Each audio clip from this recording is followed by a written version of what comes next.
I'm a 36-year-old high school literature teacher now, but what I am about to tell you concerns a sinister night I experienced 16 years ago, when I was only 20, in our misty town along the Oregon coast. I wish all of this were just fiction. I wish it were merely a trick played by my mind. But the events of that night were as real and as dark as the cold waters of the Pacific. Our town was famous for its constant power outages, even without a storm. The salty air corrodes the wires, they would always say. That night it was pitch black again. I had just left the small grocery store in the town center and was walking home with some cereal and snacks in my hand.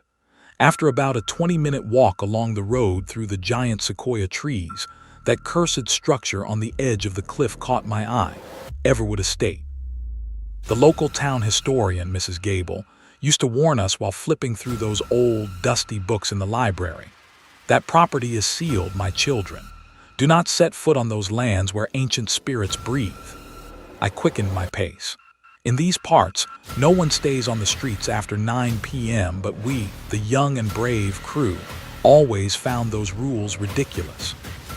That night, two close friends of mine, Liam and Noah, and I had made up our minds.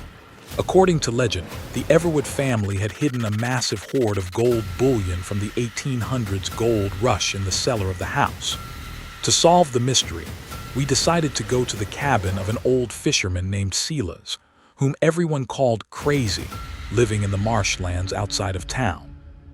When we arrived at Silas's house, the first thing that greeted us was an unbearable, pungent stench, like moss-covered dead fish. Noah held his nose and whispered, "Man, something must have rotted in here." Just then, Silas's raspy voice drifted down from the upper floor window. "Come inside, I heard your footsteps from miles away." Noah stayed at the door out of fear, saying he wouldn't come in. Liam and I gathered our courage and burst inside. The interior was a total nightmare. All the religious icons and family photos on the walls were turned upside down. On the shelves stood jars containing strange sea creatures and bones. Strange symbols and runes, believed to be painted with fish blood, were carved into the walls. Silas turned to us in his rocking chair.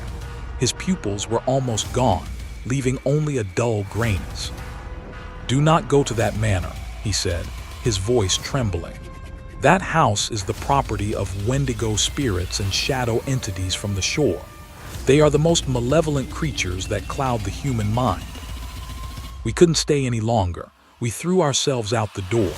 At that moment, we heard the owls and coyotes in the surrounding woods suddenly fall silent, replaced by a deep growl. Adrenaline had made us foolish. We made a stupid bet to suppress our fear. Who can actually step inside that door? We met at the gate of the manor at midnight. I had brought an old silver medallion left to me by my grandmother. I believed it would protect me. The house stood like a giant skeleton amidst the mists rolling in from the ocean. As we approached the yard, we saw several tall, thin shadows lingering around the porch. They weren't like humans. They were like long vines swaying in the wind. When we stepped inside, the wooden floor shrieked with every step. Suddenly, a shrill and mocking whisper rose from the second floor. My blood ran cold.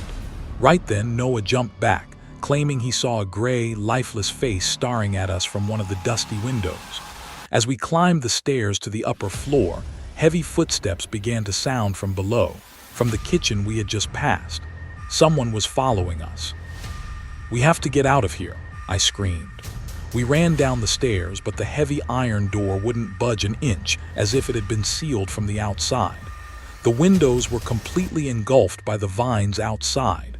We were trapped. The spirits of the island had imprisoned us inside.